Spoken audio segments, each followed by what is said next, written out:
بسم الله الرحمن الرحيم. الله ولي الذين آمنوا يخرجهم من الظلمات إلى النور. الحمدللہ والصلاة والسلام علی رسول اللہ اما بعد. معزز ناظرین کرام، السلام علیکم ورحمۃ اللہ وبرکاتہ. آپ دیکھ رہے ہیں نور ٹی وی جدہ اور میں ہوں محمد عاقل.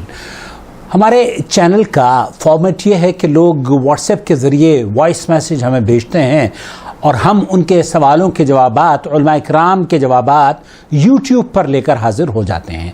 آپ بھی اگر اپنا سوال ہمیں بھیجنا چاہتے ہوں تو اس اسکرین پر ڈسپلے کیے گئے نمبر کو نوٹ فرما لیجئے، شارٹ وائس میسیج ہمیں کر دیجئے.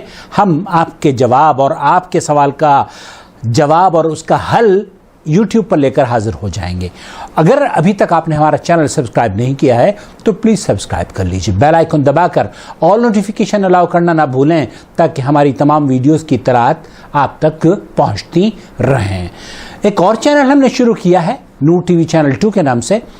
اس میں ہم جمعے کو حرم مکی کے خطبے کا ترجمہ اردو میں آپ کی خدمت میں پیش کرتے ہیں اور ہفتے کے دن مسجد نبوی کا ترجمہ اس میں پیش کیا جاتا ہے. آپ ان چینلز کو اگر سپورٹ کرنا چاہتے ہوں تو جوائن ممبرشپ کے ذریعے انہیں سپورٹ بھی کر سکتے ہیں اور اس کاروان توحید کا حصہ بھی بن سکتے ہیں. آج کا سوال آپ کی خدمت میں پیش کروں گا. السلام علیکم ورحمۃ اللہ وبرکاتہ. وعلیکم السلام کہ اللہ کے فضل و کرم سے آپ بخیر ہوں گے. الحمدللہ. اللہ تعالیٰ آپ کو دونوں جہاں میں کامیابی و کامرانی عطا فرمائے. آمین. آپ کو بھی. میرا ایک سوال ہے اور ہمارے تمام ویورز. ڈاکٹر ذاکر نائک اور احسان قادری کی ایک ویڈیو کلپ سنی ہوگی جس میں وسیلہ سے متعلق سوال ہے. اس میں ڈاکٹر ذاکر نائک نے یہ کہا تھا کسی ویڈیو میں، غالباً مجھے وہ ویڈیو یاد نہیں ہے، کہ وسیلہ قرآن میں 25 آیت ایسی ہے جس میں وسیلہ مانگنا حرام ہے. اور سری لنکا میں یہ بات ہوئی تھی جب احسان قادری اور ڈاکٹر ذاکر نائک آپس میں گفتگو کر رہے ہیں. وہ ویڈیو میں نے دیکھی ہے جس میں احسان قادری کہہ رہا ہے کہ آپ ایک آیت بھی بتا دیجئے جس میں اس بات کی تصدیق ہو جائے کہ قرآن سے وسیلہ مانگنا حرام ہے. اور ڈاکٹر صاحب اس بات کا جواب نہیں دے پائے، جبکہ میں نے سورہ مائدہ آیت نمبر 102 جب میں نے اس کی تلاوت کی تو اس میں صاف صاف لکھا ہوا ہے کہ وسیلہ مانگنا حرام ہے. لیکن میں آپ کی طرف اس لیے رجوع کر رہا ہوں کہ مجھے قرآن و حدیث سے ایک مدلل جواب، اور اگر جو سنیوں میں اعلیٰ حضرت جو بڑے مشہور ہیں، کیا ان کی کتاب کنز الایمان سے بھی اس طرح کا کوئی رد ملتا ہے کہ ہاں وسیلہ مانگنا حرام ہے؟ تو بڑی مہربانی ہوگی، کیونکہ ہمارے محلے میں کچھ ایسے بندے ہیں جو اس طرح کی باتیں کرتے ہیں اور بالکل اپنے علماء کو ہی ان کے غلام بن جاتے ہیں. کہتے ہیں کہ ہم ان کے غلام ہیں، وہ ہمارے آقا ہیں. اس طرح کے عقائد ان کے خراب ہیں. تو برائے کرم اگر کوئی مدلل جواب آ جائے تو بڑی مہربانی ہوگی. اللہ آپ کو اجر عظیم عطا فرمائے. جزاکم اللہ خیر. السلام علیکم ورحمۃ اللہ وبرکاتہ. وعلیکم السلام ورحمۃ اللہ وبرکاتہ. بہت اہم سوال ہے اور میں سمجھتا ہوں کہ ہم میں سے ہر شخص نے اس ویڈیو کو دیکھا ہے جس کا تذکرہ یہ بھائی کر رہے ہیں. یہ سوال چونکہ ڈاکٹر ذاکر نائک سے جڑا ہوا ہے، یہ سوال چونکہ عقیدے کے اہم ترین مسئلے سے جڑا ہوا ہے، یہ سوال چونکہ توحید کے اس گروپ سے اس کا تعلق ہے جس کو خواہ مخواہ جھوٹے پروپیگنڈا کرنے کے بعد اس کو بدنام کرنے کی کوشش کی جاتی ہے. میں نے اس سوال کو، اس کا جواب حاصل کرنے کے لیے فضیلت شیخ رضا اللہ عبد الکریم مدنی کو یہ سوال بھیجا دہلی میں، اور ان سے خوبصورت جواب دینے والا میں سمجھتا ہوں کون ہو سکتا تھا. آپ کی خدمت میں ان کا جواب پیش کروں گا. براہ کرم اس کو تسلی سے آخر تک سنیے گا. ہو سکتا ہے کہ کسی کی راہ نجات کا یہ جواب سبب بن جائے اور میرے لیے اور آپ کے لیے جنت کا ٹکٹ بن جائے انشاءاللہ تعالی. فضیلت شیخ رضا اللہ عبد الکریم مدنی. السلام علیکم ورحمۃ اللہ وبرکاتہ. وعلیکم السلام ورحمۃ اللہ وبرکاتہ. الحمدللہ والصلاۃ والسلام علی رسول اللہ. یہ ہمارے کسی بھائی نے سوال کیا ہے وسیلے کے تعلق سے جی، اور اس میں یہ بھی ذکر کیا کہ ذاکر نائک صاحب نے دعویٰ کیا تھا کہ 25 قرآنی آیات سے وسیلہ منع ہے، اور پھر احسان قادری جو پروپیگنڈا کر رہا ہے کہ اس نے کہا ایک آیت پیش کر دیجیے آپ، اور وہ ایک آیت بھی پیش نہیں کر سکے۔ اسی طرح سے ان کا ایک مطالبہ یہ بھی ہے کہ کنز الایمان میں احمد رضا صاحب نے ایسا کچھ لکھا ہے کہ وسیلے کے خلاف، تاکہ وہ ان کے لوگوں کو سمجھا سکیں۔ جی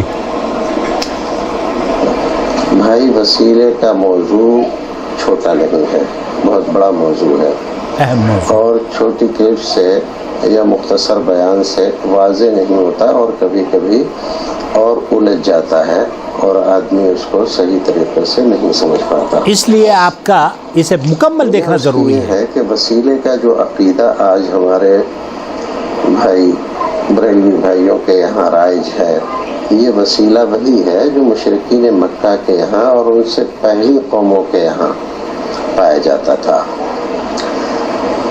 فرق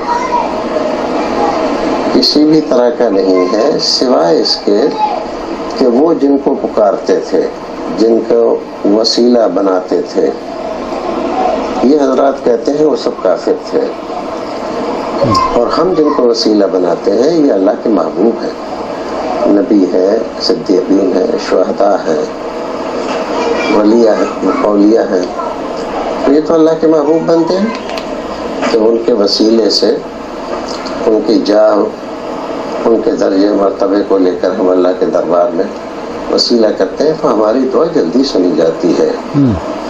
اور اسی کے ساتھ یہ بھی کہتے ہیں کہ صاحب بغیر وسیلے کے تو کچھ ہوتا ہی نہیں، آپ چھت پہ جائیں گے تو بغیر سیڑھی کے کیسے چلے جائیں گے، جس سے ملیں گے تو چپراسی سے ملے بغیر آپ کیسے جس تک پہنچ جائیں گے۔ اور یہ باتیں عوام میں بڑی مشہور ہو جاتی ہیں، اور وہ جس کو بغیر سوچے سمجھے نعرے لگانے لگتے ہیں، جبکہ اس طرح کی مثالیں اللہ رب العزت کے لیے پیش کرنا یہ اللہ رب العزت کی سخت توہین ہے اور قرآن اور حدیث کا مذاق اڑانا ہے۔ اب دو چار باتیں آپ اس کے تعلق سے سمجھ لیجیے۔ جی، وسیلہ اصل میں عربی کا لفظ ہے، عربی میں اس کا ایک خاص مفہوم ہے۔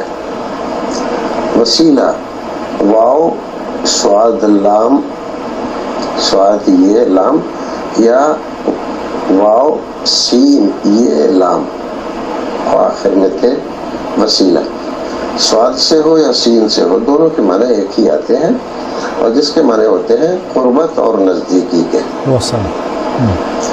ہمارے یہاں جو وسیلہ رائج ہے جس پہ اختلاف ہے، یہاں وسیلہ اس معنی میں ہے کہ ہم گنہگار ہیں، خطا کار ہیں، معصیت کار ہیں، ہماری تو اللہ رب العزت تک نہیں پہنچے گی، تو اب کسی بزرگ کے ذریعے ہم دعا کریں گے تو ان کا جو درجہ مرتبہ اللہ رب العزت کے یہاں ہے، اس کی وجہ سے اللہ رب العزت ان کی دعا جلدی سن لیتا ہے، لہذا ہماری دعا جلدی قبول ہو جائے گی، ویسے تو اللہ تعالیٰ سنتا نہیں۔ یہ ہے اصل تصور جو ہمارے یہاں ہندوستان میں وسیلہ مانتے ہیں ان کے دماغوں میں، اور وہ عوام کو یہی بات بتاتے ہیں۔ جب آپ ان سے بحث کریں گے تو وہ یہ اصل بات سے کٹ کر ادھر ادھر جائیں گے، بھاگیں گے، اور اصل بات پہ نہیں آئیں گے۔ قرآن شریف سورہ فاتحہ سے سورہ ناس تک آپ پڑھ جائیے، 25 انبیاء کرام کا اس میں تذکرہ ہے، اور ان میں سے اکثر کی دعائیں اس قرآن شریف میں ذکر کی گئی، حضرت آدم سے لے کر محمد رسول اللہ تک صلی اللہ علیہ وسلم علی نبینا وعلیہ الصلاۃ والتسلیم۔ اسی طرح سے بعض اولیاء کرام، جن کو اولیاء کرام، بزرگان دین، شہداء وغیرہ کے نام سے یاد کرتے، ان کی دعائیں بھی اس قرآن میں موجود ہیں۔ ان کے ساتھ ساتھ ایک تیسری بات جو توجہ طلب ہے کہ اللہ رب العزت نے کسی بھی دعا میں کسی نبی کی، ولی کی، پیر کی، پیغمبر کی، شہید کی، ولی کی، کسی دعا میں کہیں وسیلے کا لفظ استعمال نہیں کیا۔ جو ہمیں حکم دیا گیا کہ یہ دعا مانگو، اس میں بھی کہیں وسیلے کا تذکرہ نہیں۔ پہلی صورت میں دیکھیے، ایاک نعبد و ایاک نستعین، ایاک نعبد، اے اللہ ہم تیری ہی عبادت کرتے ہیں اور تجھی سے مانگتے ہیں معنی تو اس کا یہی ہے، لیکن جس کنز الایمان کا آپ ذکر کر رہے ہیں اس میں اس کا ترجمہ لکھا ہے تیری عبادت کرے تجھی سے مانگے. تو اب اس کو ہمارے یہاں جو عام بول چال ہے اور وہ ہے تھوڑا سا زور دے کر کے یہ تیری ہی عبادت کریں اور تجھی سے مانگے. مطلب عبادت تو ہم تیری کریں گے لیکن مانگنے کے لیے تو اور دربار بھی ہیں. اعوذ باللہ. آج کل جو میلاد ہو رہا ہے ہمارے یہاں ہندوستان میں اس کونے سے اس کونے تک، تو میلاد کی جو کتابیں مشہور ہیں، ہمیں تجھ سے مانگنے کو تیرا گھر بتایا، وہی رب ہے جس نے تجھ کو ہمتن کرم بنایا، ہمیں تجھ سے مانگنے کو تیرا آستاں بتایا. یعنی پہلی لائن سے جھوٹ بولنا شروع کرتے ہیں اس میلاد میں اور آخر تک جھوٹی روایتیں، جھوٹے واقعات، جھوٹے قصے اور غلط عقیدے پیش کرتے رہتے ہیں. قرآن شریف میں کہاں کہا ہے کہ اللہ کے نبی کی چوکھٹ پر جاؤ اور وہاں پر مانگو؟ اور جس آیت کریمہ کو اس کے لیے پیش کرتے ہیں فاستغفر اللہ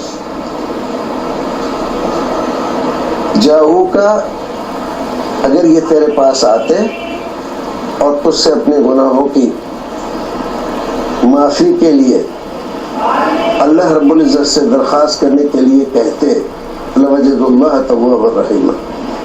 یہ آیت کریمہ مسلمانوں کے لیے نہیں ہے، یہ کافروں کے لیے، منافقوں کے لیے ہوتی ہے.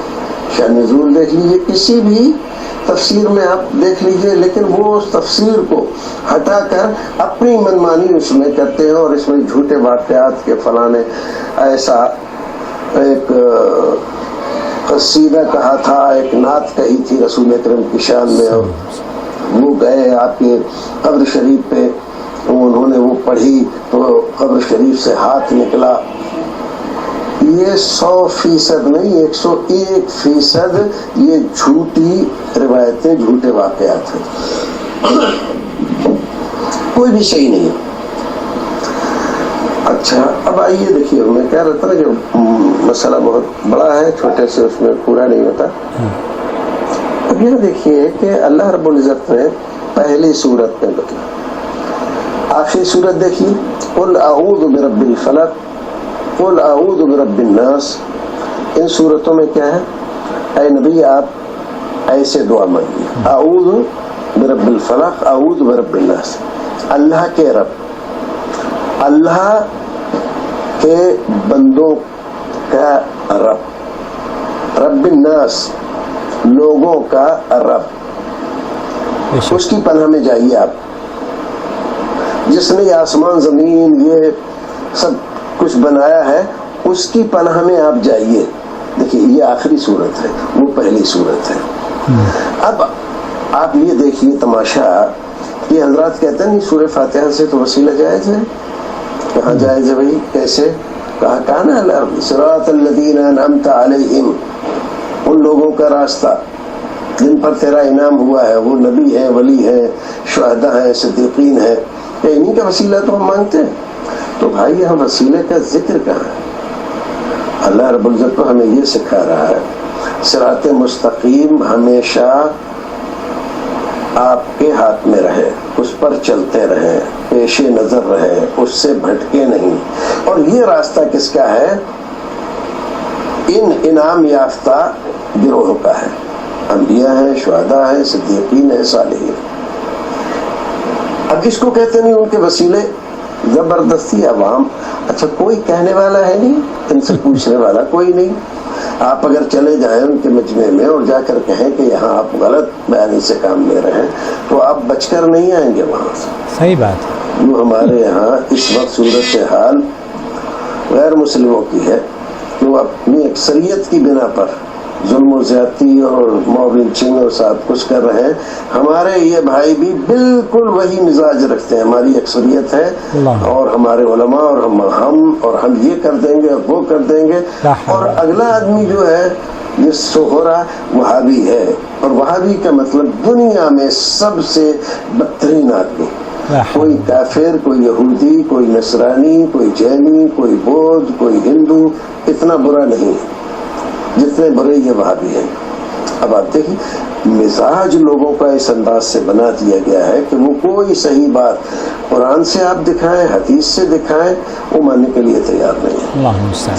تو چلیے بات لمبی چلی جا رہی ہے۔ تو قرآن شریف نے حکم دیا وَابْتَغُوا إِلَيْهِ الْوَسِيلَةَ وَجَاهِدُوا فِي سَبِيلِهِ۔ یہاں پر کہتے ہیں کہ دیکھیے وسیلے کا حکم ہے۔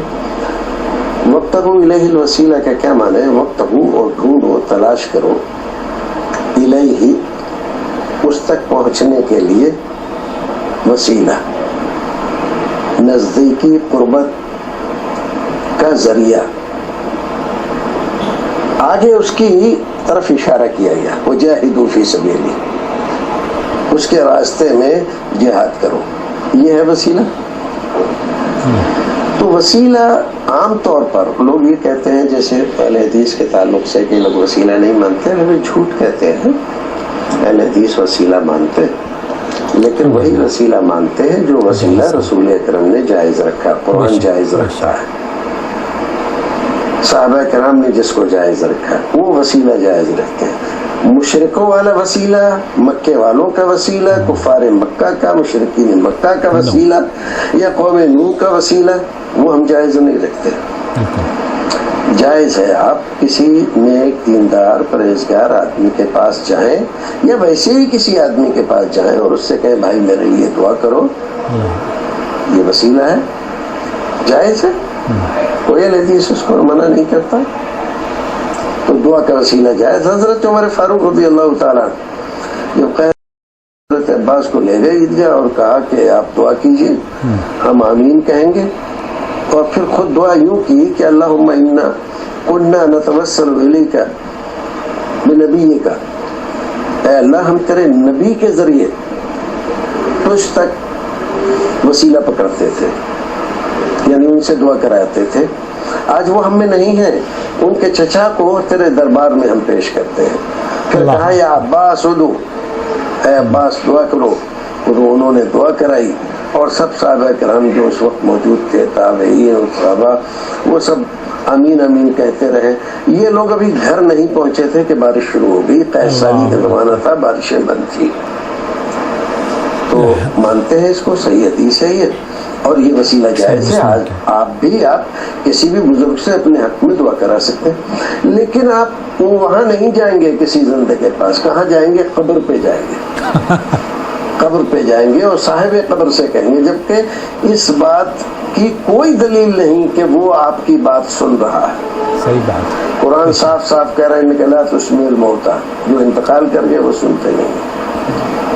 اب یہ زبردستی تصور پیدا کر رہے ہیں، وہ ہماری بات سن رہے ہیں اور پھر ہماری بات اللہ تک پہنچا رہے ہیں، اللہ، اور چونکہ وہ ولی ہیں، اللہ کے محبوب ہیں، اس لیے اللہ ان کی دعا نہیں ٹالتا، ہماری ٹال دیتا ہے، گنہگار ہے، معصیت کار ہے، خطا کار ہے، نہیں سنتا ہماری، جیسے بادشاہوں کے دربار میں ہوتا ہے، کوئی گنہگار جا کر بادشاہ تک پہنچ ہی نہیں سکتا، لہذا وہ وزیر کے ذریعے، کسی امیر کے ذریعے، کسی پارلیمنٹری کے ذریعے وہاں تک جا کر اپنی بات پہنچواتا ہے، تب جا کر بادشاہ کے یہاں سے اس کی خطا معاف ہوتی ہے۔ تو یہ تصور اللہ تعالیٰ کے لیے صریحاً توہین والا ہے، کفر والا ہے۔ اللہ رب العزت کسی کے دباؤ میں نہیں ہے، بے شک بادشاہ دباؤ میں ہوتا ہے اپنی بیوی کے، اپنے بچے کے، اپنے وزیر کے، کہ اگر میں ان کی بات نہیں مانوں گا تو یہ مجھ سے باغی ہو جائیں گے۔ اللہ کو کوئی ڈر نہیں ہے کہ باغی، ساری دنیا باغی ہو جائے تو اس کا کچھ نہیں بگڑتا۔ پھر اللہ رب العزت نے قرآن میں منع کیا فلا تضربوا للہ الامثال، اللہ کے لیے مثالیں بیان کرو، اور یہ مثالیں بیان کر کر کے ہی لوگوں کو گمراہ کر رہے لوگ۔ بات لمبی ہو رہی ہے، دیکھیے کنز الایمان میں آپ یہ تلاش کریں گے آپ کو نہیں ملے گا۔ کیوں نہیں ملے گا؟ اس لیے نہیں ملے گا کہ ان کا بنیادی عقیدہ ہی یہ ہے، شرک کے جتنے بھی کام وہ کرتے ہیں سب کا دار و مدار اسی وسیلے پر ہے، جتنی بدعات کرتے ہیں ان تمام کا دار و مدار ایک لفظ ایصال ثواب پر ہے۔ ساری بدعات جو میراث کی ہو، شبرات کی ہو، کنڈوں کی ہو، برسی کی ہو یا محرم کی، تعزیے کی، یہ ساری بدعات ایصال ثواب کا نام پر ایجاد کر رکھی ہے انہوں نے۔ اور یہ جو دوسری عقیدے کی جو خرابیاں ہیں یہ سب وسیلے کے نام پر جاری کر رکھی ہیں. تو آپ یہ سمجھیں کہ یہ آج کل کے بریلوی جو ہے گمراہ ہو گئے ہیں، احمد رضا صاحب نے ایسا نہیں کہا، ایسی کوئی بات نہیں. احمد رضا صاحب سارے عقیدے یہی رکھتے تھے. اب لوگ ان کو اتنا کیوں مان رہے ہیں؟ تو ماننے کا کوئی مطلب نہیں ہے. ہم سارے مسلمان اس بات پر متفق ہیں کہ مرزا غلام احمد قادیانی اسلام سے نکل گیا تھا اپنی نبوت کا دعویٰ کر کے. اس کے ماننے والے بھی اسلام سے نکل گئے ہیں، لیکن آپ دیکھیے کہ ان کے دنیا میں کس قدر سرگرمیاں ہیں. جو مسلمانوں کی اتنی بڑی تعداد میں ہو کر ان کا کوئی ٹی وی چینل اس انداز کا نہیں ہے جیسے کہ ان کا ہے. سب سے پہلے انہوں نے ٹی وی چینل لانچ کیا ہے اور ہزاروں لاکھوں فالوور ہیں ان کے. تو فالوور ہونا کسی کے زیادہ ہونے کی کوئی دلیل نہیں ہے. آج کل ہمارے غیر مسلموں میں دیکھیے بڑے بڑے پڑھے لکھے سب اندھ وشواس میں کس قدر پہنچے ہوئے ہیں. صحیح بات ہے، صحیح بات ہے. تو اندھ وشواس ایک بری بلا ہے. تو اللہ رب العزت کے ساتھ مثال دے کر یہ اس کے ساتھ گستاخی کر رہا ہے. رہی بات ذاکر نائک کی، تو ہم جانتے ہیں کہ وہ احسان قادری جھوٹا ہے، اور ایسے ہی جتنے بھی ان کے یہ بڑے بڑے مولوی ہیں جو ان مسائل پر چیختے چلاتے رہتے ہیں، سب ڈرامے بازی کرتے ہیں اور جھوٹ بولتے ہیں صریحاً. جو آدمی یہ دعویٰ کرے کہ 25 آیتیں ہیں، وہ ایک آیت نہیں پیش کر سکتا. جتنی دعائیں قرآن شریف میں منقول ہیں، جتنے احکام منقول ہیں کہ مجھ سے مانگو، ادعونی استجب لکم، صحیح بات ہے، مجھ سے مانگو میں تمہاری دعا سنوں گا. امن یجیب المضطر اذا دعاہ ویکشف السوء، اس طرح کی. ومن اضل ممن یدعو من دون اللہ، سب سے زیادہ گمراہ وہ آدمی ہے جو اللہ کو چھوڑ کر دوسروں کو پکارتا ہے، ان سے مانگتا ہے. یہ تردید نہیں ہے. ان المساجد للہ فلا تدعوا مع اللہ احدا، ایک دو آیتیں نہیں ہیں. یہ ساری تردید ہے. صحیح دعویٰ کیا ان کے پاس ہوں گی، اور آیتیں ہیں قرآن شریف بھرا پڑا ہے توحید سے، اور یہ توحید کے صریحاً خلاف ہے. یہ طریقہ نہ نبی نے بتلایا. نبی نے جو دعائیں بتلائی ہیں، ایک دو دعا نہیں بتلائی، ہزاروں دعائیں بتلائی ہیں، لیکن کسی دعا میں آپ نے وسیلہ نہیں بتلایا کہ فلاں کے وسیلے تو فعل سے آپ دعا کرو. پوری نماز دعا ہے، نماز کے معنی بھی دعا ہے. اور جب آپ شروع سے لے کر آخر تک جو کچھ بھی پڑھتے ہیں دعائیں پڑھتے ہیں، یہ کہیں کسی کے وسیلے تو فعل کا ذکر ہے اس میں کیا؟ اللہ تک ہماری نماز پہنچتی ہے کہ نہیں پہنچتی؟ اگر نماز پہنچ جاتی ہے بغیر وسیلے کے، ذاتی وسیلہ کسی کا لگائے بغیر، تو دوسری دعائیں ہماری کیوں نہیں پہنچتی؟ صحیح بات. یہ شیطانی تصور ہے کہ اللہ تو بڑا قاہر ہے، جبار ہے، قہار ہے، وہ تم گنہگاروں خطا کاروں کی دعائیں سنے گا. تو اب کیا کریں؟ ہماری نہیں سن رہا تو وسیلہ لے، کے محبوبوں کے پاس جاؤ، ان کا نام لو، ان کے وسیلے سے دعا کرو تو تمہاری دعا سنے گا. یہی نسخہ ہے، یہی قوم نوح کو اس نے بتلایا تھا، اور یہی بات کے لوگوں کے دماغ میں ڈالا. تھیوری یہی ہے، فلسفہ یہی ہے، نظریہ یہی ہے. اشخاص کا فرق ہو گیا ہے.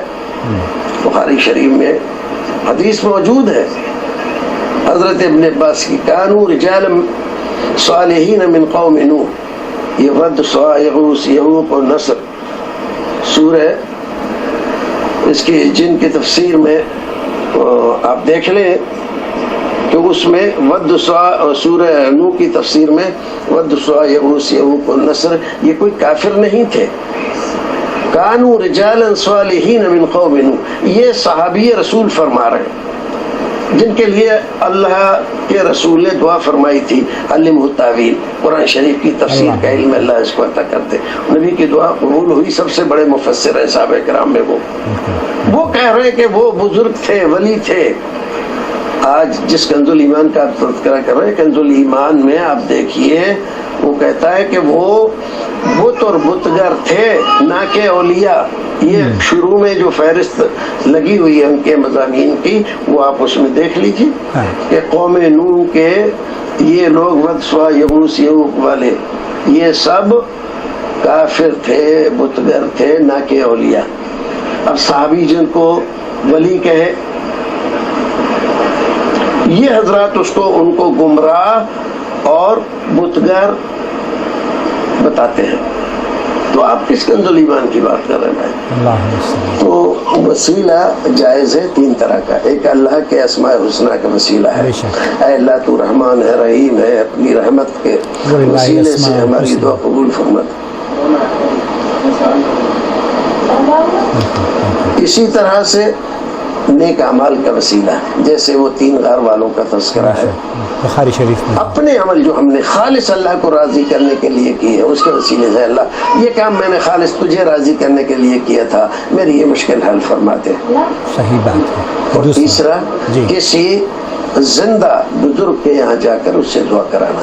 یہ 3 طریقے جائز ہے وسیلے کے. باقی اولیاء کرام کے، بزرگان دین کے سلسلے میں یہ تصور قائم کر لینا وہ محبوب ہے، اللہ ان کی دعا ٹالتا نہیں اور ہماری سنتا نہیں، لہذا ہمیں کامیابی یہاں سے ملے گی. ان کو وسیلہ تو آج کل ہمیں نمازوں میں اللہ نبی کے طفیل میں، صدقے میں اور فلاں کے وسیلے سے ہماری دعا قبول کر لے، یہ طریقہ صریحاً بدعت ہے. رسول اکرم نے بتایا نہیں، صحابہ کرام نے بتایا نہیں، تابعین تبع تابعین امامان دین نے بتایا نہیں، یہاں تک کہ حضرت امام ابو حنیفہ رحمۃ اللہ علیہ نے اس کا صریحاً انکار کیا. انہوں نے کہا کہ اللہ کے اوپر کسی کا کوئی حق نہیں ہے. سبحان اللہ. آپ دیکھ لیجئے شرح فقہ اکبر ملا علی قاری کی، جو فقہ اکبر کی شرح انہوں نے لکھی ہے، اس میں یہ وضاحت کی ہے کہ اللہ کے اوپر کسی کا کوئی حق نہیں ہے. تو بے حق اولیاء کا اور بے حق انبیاء کا یہ جو دعائیں کرتے ہیں ان کے طفیل میں، ان کے وسیلے سے، یہ سب ناجائز ہے، حرام ہے. نبی، صحابہ، تابعین تبع تابعین امامان دین سب اس کو ناجائز کہتے ہیں، اور کسی کے یہاں ہی وسیلے نہیں تھے. یہ سب بعد کے لوگوں کی ایجاد ہے. اللہ رب العزت ہمیں اور آپ کو نیک عمل کرنے کی توفیق عطا فرمائے. کوئی بات اگر رہ گئی ہو، بات لمبی ہو گئی ہے، تو پوچھ سکتے ہیں، وضاحت کر سکتے ہیں. پوچھنے کے لیے، وضاحت کرنے کے لیے شیخ رضا اللہ عبد الکریم مدنی حفظہ اللہ کا کریم ٹی وی کے نام سے اردو کریم ٹی وی ہے، اس پر بھی آپ سبسکرائب کر لیں اور اس کے ساتھ بھی جڑ جائیں. علماء کرام سے رابطہ رکھیں اور علماء کرام سے جو راسخ علماء کرام ہیں ان کی نصیحتوں کو سننے کے لیے یا ان کے چینل سے جڑے رہیں، تاکہ ہمیں کوئی گمراہ نہ کر سکے، چاہے وہ قادری ہو، سہروردی ہو، دیوبندی ہو، بریلوی ہو، کوئی بھی ہو. ہمارے لیے اللہ کے رسول صلی اللہ علیہ وسلم نے جو دین چھوڑا ہے وہ قرآن اور احادیث مبارکہ کی شکل میں چھوڑا ہے. اللہ رب العالمین سے دعا ہے کہ اللہ تعالیٰ اس چینل کی نشریات کو شیخ رضا اللہ عبد الکریم مدنی، ہمارے ویورز اور ہم سب کے موازین حسنات میں اضافے کا ذریعہ بنائے، گمراہ لوگوں کی ہدایت کا سبب ہو، اور اللہ رب العالمین اپنے دین کی خدمت ہم سے لیتا رہے. براہ کرم اس ویڈیو کو دیکھنے کے بعد لائک بھی کریں، شیئر بھی کریں اور اپنے کمنٹس سے ہمیں ضرور نوازیں.